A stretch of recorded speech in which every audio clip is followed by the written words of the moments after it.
மரணம் ஒவ்வொரு மனிதர்களுக்கு வரும் என்பதற்கு மாநாடு நடத்த வேண்டிய அவசியம் இல்லை. எத்தனையோ பேர்களை இழந்து விட்டோமே குடும்பத்தில். சென்ற மாதம் நம்மோடு இருந்தவர்கள் இந்த மாதத்தில் நம்மோடு உண்டுமா? கடந்த ரமலானில் நம்மோடு நோன்பு நோட்டவர்கள் இந்த ரமலானில் நம்மோடு உண்டுமா? இல்லையே. குடும்பத்தில் எத்தனையோ பேர்களை கண்ணெதிரே இழந்ததை பார்த்திருக்கிறோம். எத்தனையோ பேர்கள், நண்பர்கள், உறவினர்கள், தாய், தந்தை, மனைவி, மக்கள், கணவன், மனைவி, எத்தனையோ பேர்களை பூமியிலே இழந்திருக்கிறோம். அவைகளை எல்லாம் பார்த்து கூட நமக்கு ஒரு பாடம் வேண்டாமா? நிரந்தரமாக பூமியிலே வாழ முடியுமா? அப்படி ஒரு வாய்ப்பு இந்த பூமியில் யாருக்காவது உண்டுமா? நபிமார்களே இந்த பூமியில் குறிப்பிட்ட காலத்திற்கு பிறகு மரணித்து விட்டார்களே, நாமெல்லாம் எம்மாத்திரம்?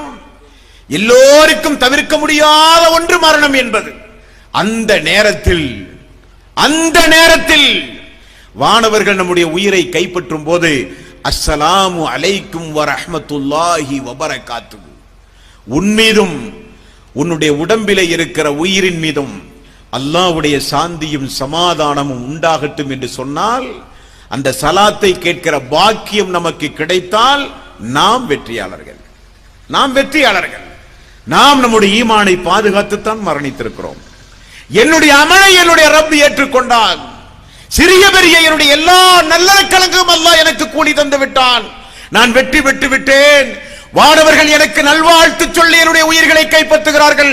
நான் வெற்றி அடைந்து விட்டேன் என்கிற அந்த ஒரு செய்தி கடைசி நிமிடத்தில் நம்முடைய காதுகளிலே விழுகிறது பார்த்தீர்களா?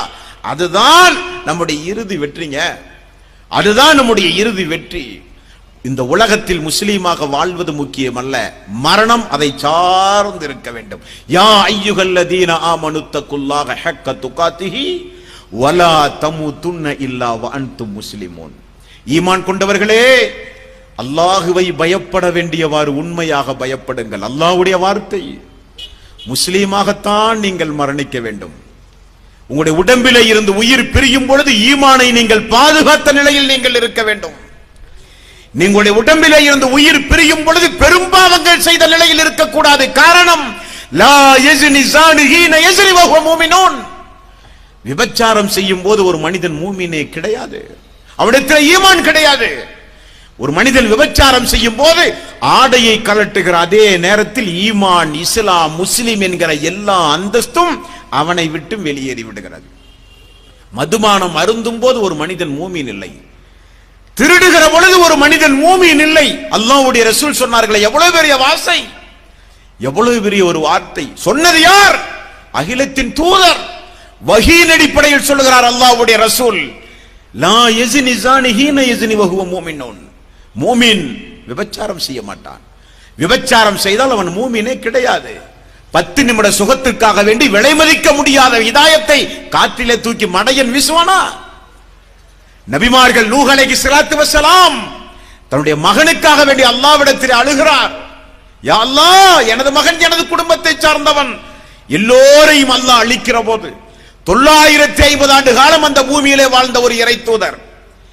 ஹிதாயத்தை அல்லாஹ் எத்தனை பேருக்கு கொடுத்தான் தெரியுமா? வெறும் 50 பேர். அதிகபட்சம் நபிமொழிகளை தேடி பார்க்கும் போது 950 வருட காலம் வாழ்ந்த ஒரு இறை தூதர், ஒரு ஊருக்கு அனுப்பப்பட்ட ஒரு இறை தூதர் பிரச்சாரம் செய்து அந்த ஊரிலே இருக்கிற மக்கள் எத்தனை பேர் இஸ்லாத்தை ஏற்றுக்கொண்டார்கள்?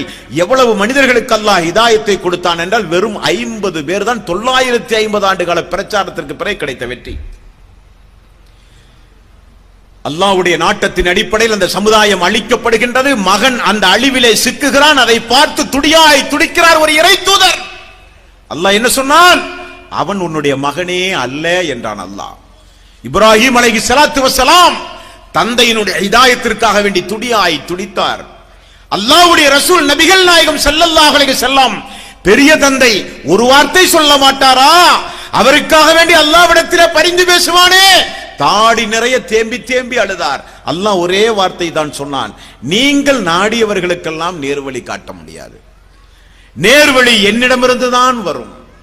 அல்லாஹ் அப்படிப்பட்ட மிகப்பெரிய ஒரு நேர்வழிக்கு உரியவர்களாக அல்லாஹ் நம்மை தேர்வு செய்தானே, அதற்கு செலுத்துகிற நன்றி கடன் என்ன தாய்மார்களே, பெரியோர்களே?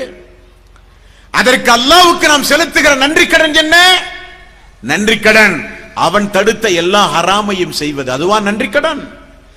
அவனுடைய கோபத்தையும் அவனுடைய சாபத்தையும் பெறுகின்ற காரியங்கள் எதுவெல்லாம் உண்டுமோ அவைகளை எல்லாம் துணிச்சலாக செய்வதா அதற்கு நன்றி கடன் அல்ல. 24 மணி நேரம் சுஜூதிலே கிடந்து அழுது புலம்ப வேண்டாமா? அல்லாஹ் எனக்கு தந்த இந்த ஹிதாயத், எனக்கு தந்த இந்த ஹிதாயத். ரசூலுல்லாஹி ஸல்லல்லாஹு அலைஹி வஸல்லம் ஒரு நாளைக்கு 100க்கும் அதிகமாக ஒரு பிரார்த்தனை செய்வாராம். அல்லாஹும்ம யா முகல்லிபல் குலூப் தப்பித் கல்பி அலா தீனிக்க.